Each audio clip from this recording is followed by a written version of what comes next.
श्री सतगुरु महाराज की जय। हम अभी महर्षि ब्रह्म विद्यापीठ हरिद्वार आश्रम में उपस्थित हैं और यहाँ पर हमारे पूज्य राममूर्ति बाबा विराजमान हैं और हमारे और भी जो सहयोगी लोग हैं उन सभी के साथ बैठे हैं। और हमारे शंकर बाबा जो बहुत ही पुराने मित्र हैं हमारे, हम इनको ढूंढते ढूंढते आज पहुँचे हैं इनके पास। तो इन्हीं के मुखारबिंद से हम चाहेंगे जब हरिद्वार क्यों विशेष है और हरिद्वार की क्या विशेषता है, यहाँ अगल बगल कौन कौन महात्मा हैं, कौन कौन आश्रम है, थोड़ा हम सबको बताने का कृपा करें पूज्य बाबा।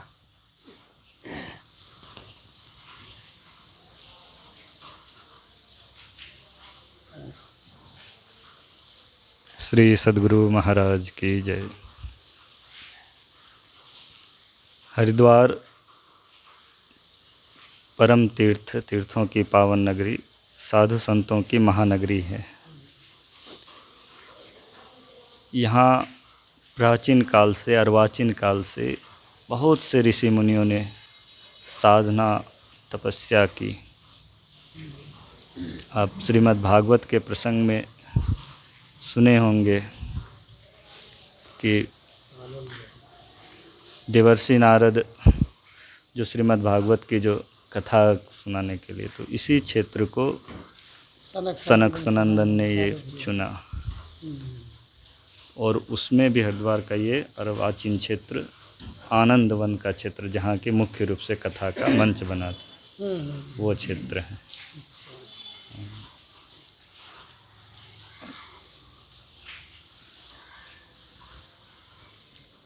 यहाँ गंगा मैया जब धारा लेके उतरी भागीरथ, उस समय भी पहले से ही यहाँ सप्त ऋषि जो जिनके वंश विश्वामित्र, गौतम, ये सभी ऋषि मुनि लोग, अत्रि ऋषि जो कश्यप ऋषि, ये सब साधना कर रहे थे। तो गंगा मैया यहाँ विभक्त होके 7 भागों में इसी क्षेत्र में बटी, इसलिए इस क्षेत्र को सप्त सरोवर के क्षेत्र से भी जाना जाता है। यहाँ 7 भागों में गंगा माँ विभक्त हुई, उनकी साधना में विघ्न न हो। 7 भागों में विभक्त हुई और यहाँ से आगे चल के फिर हर की पैड़ी नामक स्थान में वो एकत्र हुए हैं, जहाँ से एक धारा फिर आगे फिर गंगा एक हो जाती है। तो उस समय से ऋषि मुनि साधना करते आ रहे हैं और अभी के समय में बहुत सारे आप सभी संप्रदायों के यहाँ, खास करके शंकराचार्य संप्रदाय के सभी अखाड़ों के यहाँ महंत लोग, अच्छे साधु साधक इस क्षेत्र में शीशम झाड़ी हुआ करते थे। गंगा किनारे झाड़ियों में अभी भी बहुत सारे महात्मा दिखेंगे। तो ये हरिद्वार ऐसा क्षेत्र है जहाँ आप जो चाहें, आप साधना के क्षेत्र में उन्नति चाहें तो आपको सहयोग मिलेगा, अध्ययन के क्षेत्र में चाहें तो वेद उपनिषद से लेकर संस्कृत भाष्य सारे ग्रंथों का सहयोग आपको यहाँ मिलेगा। आप और सब क्षेत्रों में सुने होंगे, सुन सकते हैं कि यहाँ कोई भूख से मर गया, कोई भूख से पीड़ित होकर कोई पशु या कोई जीव मरे, लेकिन हरिद्वार ऐसा क्षेत्र है जहाँ की कभी आप ये नहीं सुनेंगे कि यहाँ कोई भी, इतने अन्न क्षेत्र और इतनी मात्रा में लोग यहाँ सेवारत हैं, पशुओं से लेकर जीवों से लेकर। आप गंगा किनारे दर्शन करने जाएंगे, पक्षियों के लिए देखेंगे इतना सुंदर सुंदर आहार लोग डालते हैं, जानवरों के लिए डालते हैं, गौ माता के लिए चारा जगह जगह डालते हैं, और साधु संतों के लिए तो कहाँ ही नहीं जाए। सुबह ब्रह्म मुहूर्त के बाद से जो अन्न क्षेत्र चालू हो जाता है, तो न भोजन की कमी है, न रहने की आवास की कमी है, इतने आश्रम बने हुए हैं। अच्छा, वो जो कुंभ मेला में जो हमारे वो दिगंबर महात्मा सब दिखाई जो देते हैं नागा भगवान, वो सब अभी कहीं दर्शन नहीं दे पा रहे हैं। उनका एक कुटी है, आप जाएंगे यहाँ से 14 नंबर ठोकर पर। अच्छा। नागा कुटीर। अच्छा, वहाँ कुछ लोग अभी, बहुत सारे लोग अपने अपने मढ़ी चले जाते हैं। सभी के अखाड़ा होते हैं, उनकी मढ़ी होती है, तो उस मढ़ी पर अपना वो वास करते हैं। चूँकि इस विशेष परिस्थिति में वो अपनी साधना से इधर लोगों के कल्याण के लिए, जीवों के कल्याण के लिए आते हैं। हाँ, उनका भी है, जूना अखाड़ा का नागा कुटीर है इधर। तो इस आश्रम के बारे में आप बताएं कि ये आश्रम का क्या विशेषता है यहाँ जहाँ आप रहते हैं। यह पूज्य परम संत सद्गुरु महाराज महर्षि में ही परमहंस जी महाराज की जो पवित्र पावन तपोभूमि कुप्पा घाट आश्रम है, वहीं की साधना से जो फलित साधक और अच्छे संत परम पूज्य स्वामी व्यासानंद जी महाराज, उनकी ही एक शाखा को लेकर, चूँकि हरिद्वार क्षेत्र में बिहार के संतों की एक उपेक्षा की दृष्टि से देखी जाती थी, तो महाराज जी उस समय जब आए यहाँ साधना काल में, तो यहाँ इस क्षेत्र में देखें कि संत मत के साधुओं की और जो गुरु महाराज के प्रति आदर का भाव जो होना चाहिए संतों के प्रति, वो स्थिति नहीं है। फिर अपने इन्होंने भी झाड़ियों में बहुत दिनों साधना करके पहला आश्रम हमारा देहरादून बना। फिर उसके बाद सभी भक्तों का आग्रह हुआ कि हरिद्वार क्षेत्र में जब हम लोग इतने उत्तम कोटि के संत के शिष्य होकर अपने गुरु की कीर्ति को विस्तार नहीं कर पा रहे हैं, तो क्यों नहीं हरिद्वार में भी अपना एक केंद्र बनाया जाए। तो हरिद्वार को केंद्र के रूप में मान के, तो ये हमारे आसपास में अच्छे अच्छे संत गीतानंद जी महाराज हैं, पूज्य स्वामी सत्यमित्रानंद जी महाराज, महानंद जी महाराज, पथिक जी महाराज का ये आसपास में बहुत सारे ऐसे निर्मोही अखाड़ा का आश्रम है, आनंद अखाड़ा, अटल अखाड़ा, अग्नि अखाड़ा, ये सब के, हाँ, उस बगल में शांति कुंज।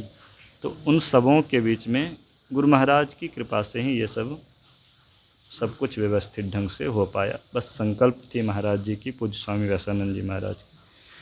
और इस आश्रम का मुख्य रूप से उद्देश्य रहा कि सभी संतों के बीच में, हरिद्वार जैसे महान नगर जो संतों की नगरी है, उसमें गुरु महाराज की कीर्ति को स्थापित करना, गुरु महाराज का जो संदेश है वो सब में पहुंचाना, कि हम सांप्रदायिकता भाव को मिटाकर एक बने और एक, हाँ, जात पात सब तरह के भेदभाव को मिटाकर जो आत्मिक मार्ग है, आंतरिक रास्ता है, उस एक को पकड़ के सब हम लोग एक हैं, एक ईश्वर के उपासक हैं, तो क्यों फिर हम लोगों में विरोध भाव हो।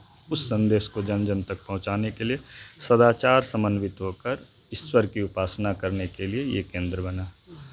और यहाँ नित्य नियम से 5 बार ध्यान का सत्र लगता है, ब्राह्म मुहूर्त 3 बजे से ही, 3 बार सत्संग का, जिसमें लोग ईश्वर स्तुति प्रार्थना ये सब करते हैं, और बाकी सेवा कार्य और अतिथि सेवा सब चलते रहते हैं। यहाँ हमारा बगल में गौशाला है, जहाँ की देसी गायों की मातृवत सेवा, जितनी गायों की हम सेवा कर पाएँ मातृवत, उतनी ही गायों को हम रखते हैं। और विशेष रूप से लोग सेवा के भाव से उसे, विद्यार्थियों के लिए एक हमारा ट्रस्ट है, वहाँ विद्यार्थी लोग रह के यहाँ संस्कृत का अध्ययन करते हैं। उसका तो सारा के लिए है कि उसमें क्या विद्यार्थी रहने, वो महाराज जी के संपर्क में, जो यहाँ संस्था के संपर्क में आने के बाद उनका, हाँ, प्रक्रिया वो देखा जाता है कि इनकी क्या, कैसी अभिरुचि है, कैसी योग्यता है, जिज्ञासा है, हाँ। तो उसमें कोई जाति पाति या किसी विशेष धर्म का कोई ये नहीं है, सब लोग जो अध्ययन करना चाहें अध्ययन के योग्य हैं, सेवारत हैं, तो उनको वो किया जाता है। बाकी और एक हमारा आश्रम है उधर, जहाँ की व्यवस्था के लिए वो रखे हुए हैं सब लोग, वहाँ भी एक महात्मा रहते हैं।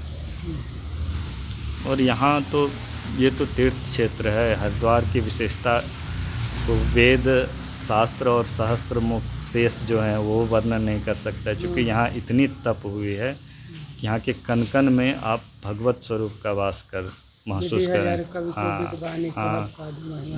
तो यहाँ स्वभाव से ही आपका मन सात्विक वृत्ति में जाता है। क्योंकि यहाँ किसी से भी महात्मा से मिलेंगे वो भगवान नाम की ही चर्चा करेंगे।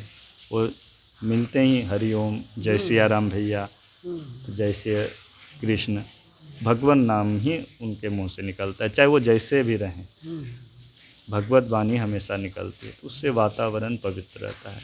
और उसमें भी परम पावन पवित्र जो है गंगा माँ, उनका पावन तट, ऐसे तट तो दुर्लभ मनुष्यों को मिलता है। तो ऐसे जगह में हरिद्वार नगरी बसी हुई है। तीर्थों को भी, वो तीर्थ तो तब हैं जब यहाँ संत विराजमान हैं। संत, हाँ, तो वो परम तीर्थ भी यहाँ बहुत सारे ऐसे संत महा हैं जो आपके दिशा निर्देश, आप जिस दिशा में बढ़ना चाहेंगे उस दिशा में बढ़ाने के लिए सब प्रेरित करते रहेंगे। ये है हरिद्वार की महिमा, इसलिए विशेष है।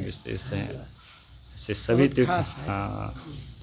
और स्वच्छता की दृष्टि से भी देखेंगे तो लगभग अन्य तीर्थों के, हम लोग आए तब से ही देख रहे हैं, मतलब स्टेशन से ही हर जगह बहुत सतर्क, साफ सफाई, और चाहे होटल हो या फिर धर्मशाला हो या मंदिर हो। दूसरी चीज़ है कि इस पूरे क्षेत्र में मांसाहार वर्जित है।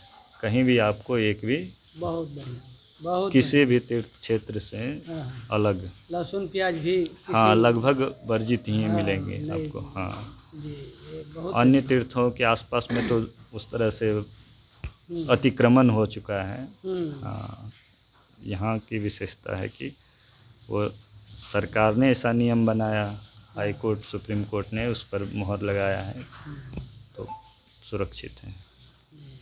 और बहुत सुंदर माहौल है। आप बहुत लोग अध्ययन के लिए जिस भी उद्देश्य से आते हैं, अभी श्राद्ध पक्ष में बहुत सारे तीर्थयात्री, और ये केंद्र है। लगभग पूरे भारत के आश्रम यहाँ दिखेंगे, पूरे भारत के लोग दिखेंगे। सेंटर, हाँ, दक्षिण भारत के लोग हों, उत्तर भारत के लोग हों, पूर्वी भारत, पश्चिमी भारत। हमारे बगल में उत्कल आश्रम है जो उड़ीसा से हैं सामने। इधर में दक्षिण भारत का उडुपी मठ, कर्नाटक के व्यास मंदिर, ये सारे दक्षिण भारत से हैं। ये परम वाटिका है तो राजस्थान, हरियाणा इस तरफ से। ये बगल में है पंजाब के आश्रम हैं, तो सामने गुजरात समाज आश्रम है। तो सब तरफ के लोग, सब तरफ की भाषा, बोली, सबका सौहार्दपूर्ण जीवन शैली आपको सीखने, समझने, महसूस करने के लिए मिलेगा। बहुत बहुत आपको धन्यवाद, आप समय निकाले। हमारे राममूर्ति बाबा हैं, 2 महीना से लगभग रह रहे हैं। बाबा आप रहते हैं, कैसा आपको लगता है यहाँ हरिद्वार में?